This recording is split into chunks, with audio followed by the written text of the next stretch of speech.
Hey guys, welcome back with another video with NERVIIIIIIII. How are you doing today? We have another land battle tournament fight between the semifinals between Siege Sucks and the Hungry Wolves. We have NERVIIIIIIII and NERVIIIIIIII for the Hungry Wolves versus the NERVIIIIIIII and Galatia for Siege Sucks.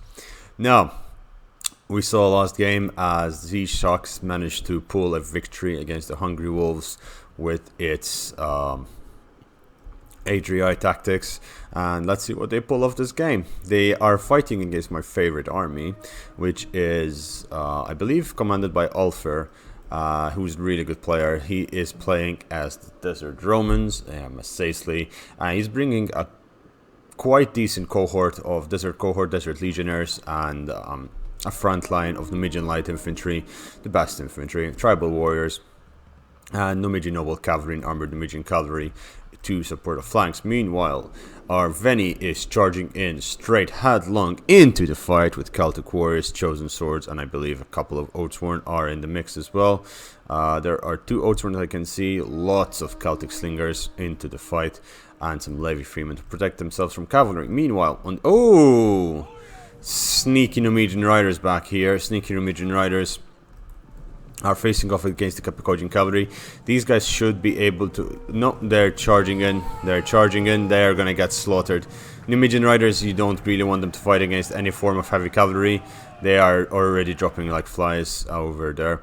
It seems the first charge over there didn't go as well as it could have for the Masacely player over there. The Galatia player getting the charge off as well onto the Numidian Riders, breaking them off, losing absolutely just two guys for an entire unit over there. Meanwhile, has more Noble Horse and Cappadocian Cavalry supporting his rear. He is realigning his troops as his allies moving forward. They're creating a wedge formation, which is what we spoke about in the last game. Wedge formations do tend to do wonders on land battles, and this situation is calling for that to happen. Troops are moving forward, and the solution is gonna get fixed.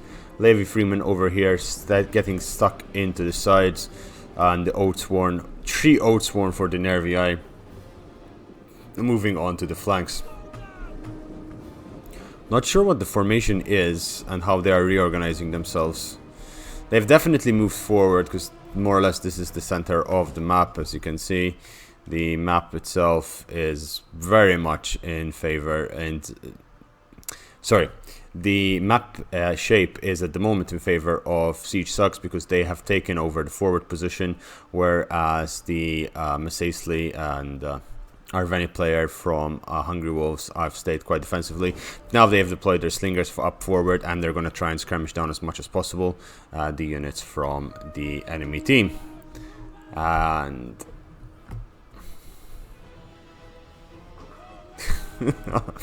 sorry, I just had a little lion bite my hand off.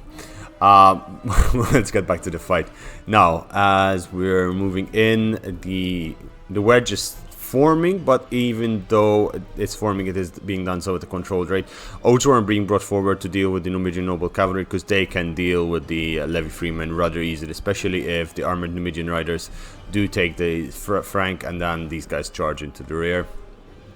Galatian Spears coming in from the sides, and Mercenary Germanic Scout Riders are doing their thing. There is a full frontal charge with the Celtic Warriors over here, and the Slingers are off to a good start. They're getting off decent trades with the Tribal Slingers, who are now retreating as they saw the wave of impending doom coming their way. The Slingers from the Galatians are trading evenly with the Celtic Slingers over here. I would say slightly less than evenly, because it seems that one of them is losing a few men, and they only have 2 on the front line over there. More troops are charging in, so the charge stopped as soon as Masacely put its troops up in formation. But now we are at a crucial juncture in this issue,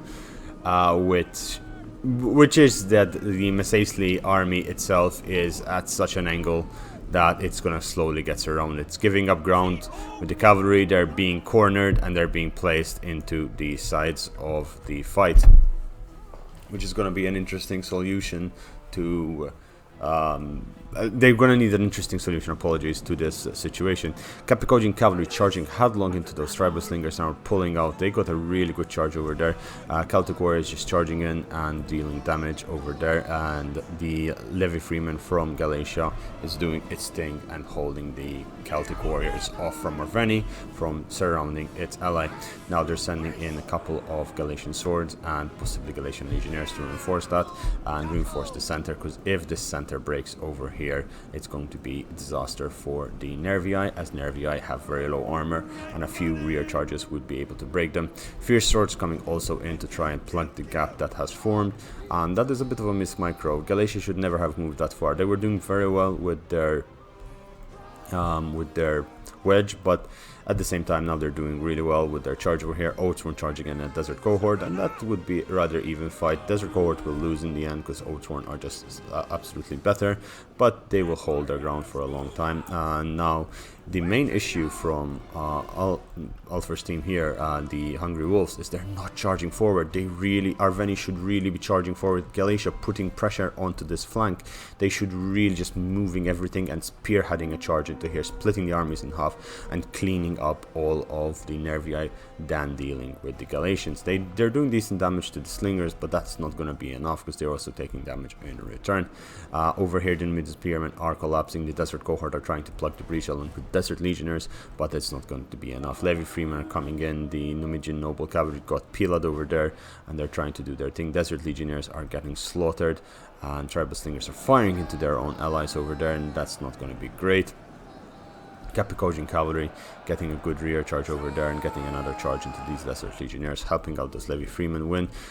Galatia is now full on supporting its ally and it's not being contested whatsoever.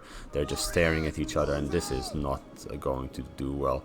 There are some Celtic warriors from Arveni helping out, but it's not going to change the course of the battle. Celtic Slingers also in melee combat over there. The Numidian Light Infantry coming back from routing. This poor Desert Cohort, only 25 kills, completely surrounded by the Kapikojian, Oathsworn and Levy Freeman, and Masacely is done for. Now there's nothing they can do. The game is decided right here, right now, guys. I'm gonna call it. The Siege Sucks wins this fight, simply because the Hungry Wolves completely abandoned their flank over here. They should not have done so. This was something they needed to make sure that they kept, if there was an engagement within an army which has such a strong standing power such as Desert Cohort, you put pressure as much as possible. These Celtic warriors, form them into a rank and just charge in, block any reinforcements, get your Chosen, get your Oathsworn, and start smashing into the side. This gap over here that has been there since the start of the fight, and could have easily been exploited. That gap would mean that you put your Celtic warriors over there. Meanwhile, your Chosen start charging into that area. There are a few Chosen and Celtic warriors charging in, but now it is too late because their ally is dying and is completely surrounded. It also allowed for the micro of the cavalry, and to such great extent, and which is now being seen back here, which is dealing a lot of damage. These units are just cleaning up house and shop. And yeah, they're doing it now, but it is a little bit too late. The fight is not going to work. The Germanic Scout Riders charging in, getting pillaged into the flank. That was a really nice pila, but it's not going to do anything at this point. There's very few Masacely survivors. There's a Desert Cohort over here and a Desert Legionnaires over there that are doing their thing, and they're trying to hold on, but they're not really managing, considering the amount of troops that they're fighting and the amount of damage that they're receiving over in that end. Kudos to the Masacely player holding on so long, because he was fighting an army and a half. Now, what is happening on this side? The units are being pulled back and they're trying to hold a fight over on this side. Galatia at this point should be doing the same thing. Yeah, absolutely. Galatia is charging forward, locking this into place and making sure that they will not be able to do a proper fight on the flanks. The Armored Numidian Cavalry and the Numidian Noble Horse are trying to do their best to try and thin out these troops, but they need to be just charging in. If they charge into the rear of these Levy Freemen, they are really, they're very strong units that could be able to break that very easily and do a lot of damage without much of an issue in that situation. The chosen swordsmen are now fully engaging with the Galatian swords, but the Galatian swords are going to be supported by Galatian legionnaires, which are instantly charging as well in, and now the chosen swords are going to be slightly losing. They're not going to be really managing that side. As we see over here, Arveni is actually holding off NERVIIIIIII rather effectively, but the moment here this desert cohort collapse, which have done a really good job in fighting over there, now what's going to happen is that the NERVIIIIII is going to charge that way, and it's going to surround all of these troops. These Celtic warriors will not hold on for long. Again, they didn't need to hold on for long, they just needed to do their job.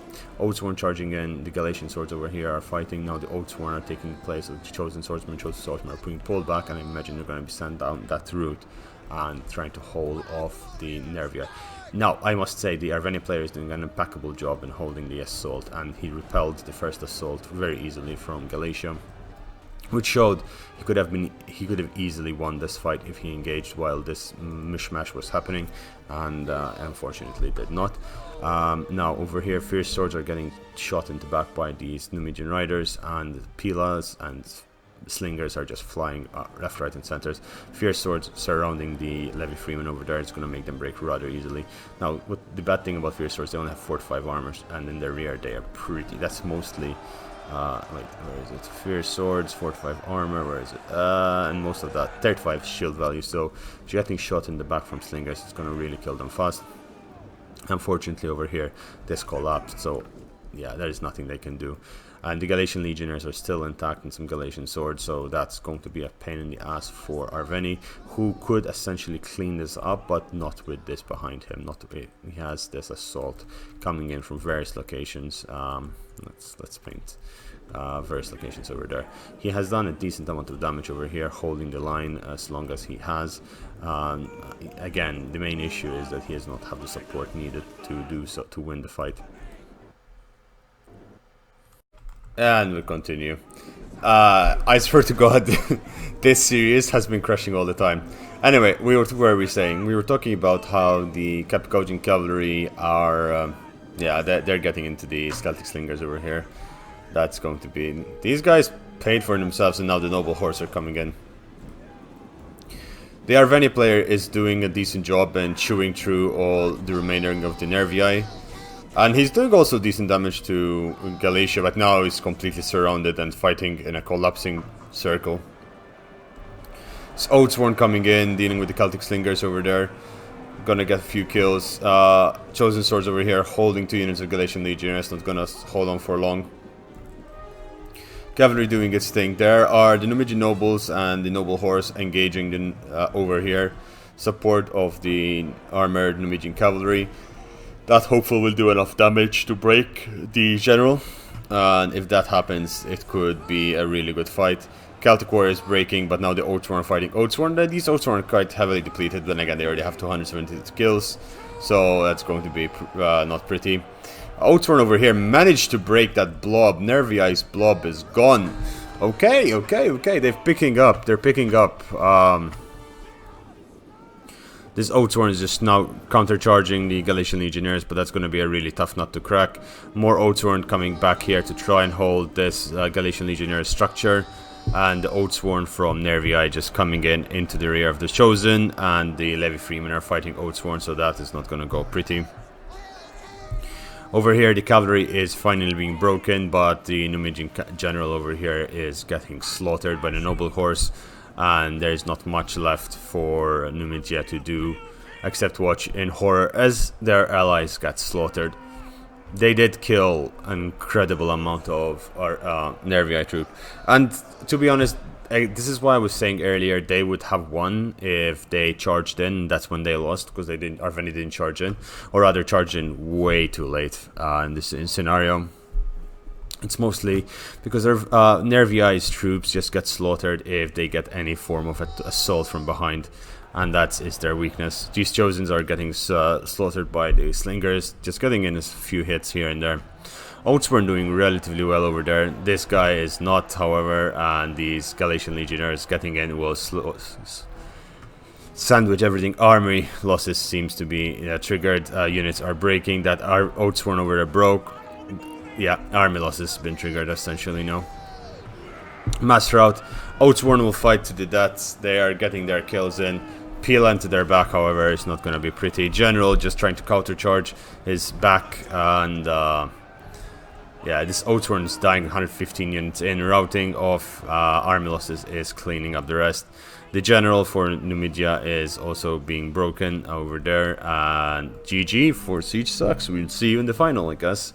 This was a beautiful game though. This was the best game till now in the tournament. Really exciting, really good fun. There was just this point of contention over here that nothing really happened. All the fighting seemed to be focused into this box at the center of the map. And both Galatia and Arveni should have assaulted earlier to the other side quite more heavily than they did. Galatia did send some troops, and I think Arveni sent 1 or 2, but that is not the case for victory.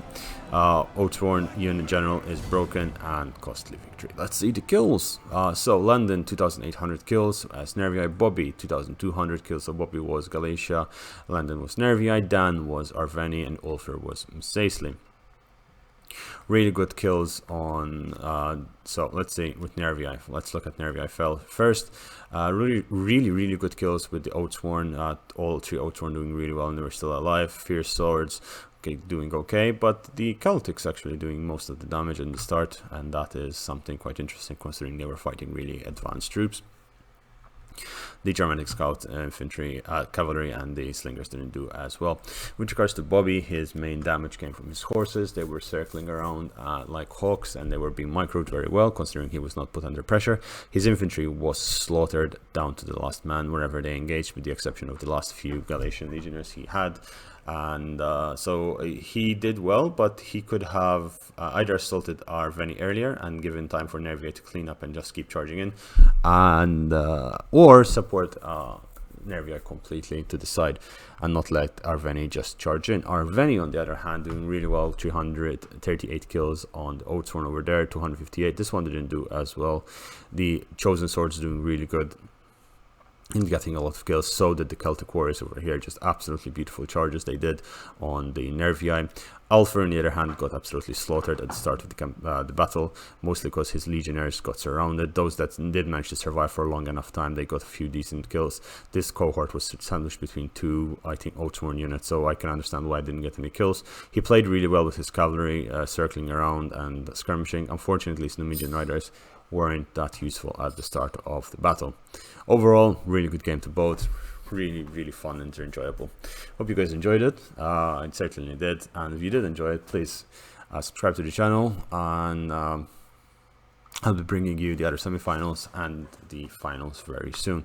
I hope you guys have a good day. If you do want to join the Discord, please feel free, and there are 2 Discords. There's tournament Discord, and then there is the personal Discord between myself, Scrappy, and Legido, which is always a pleasure to have people on board.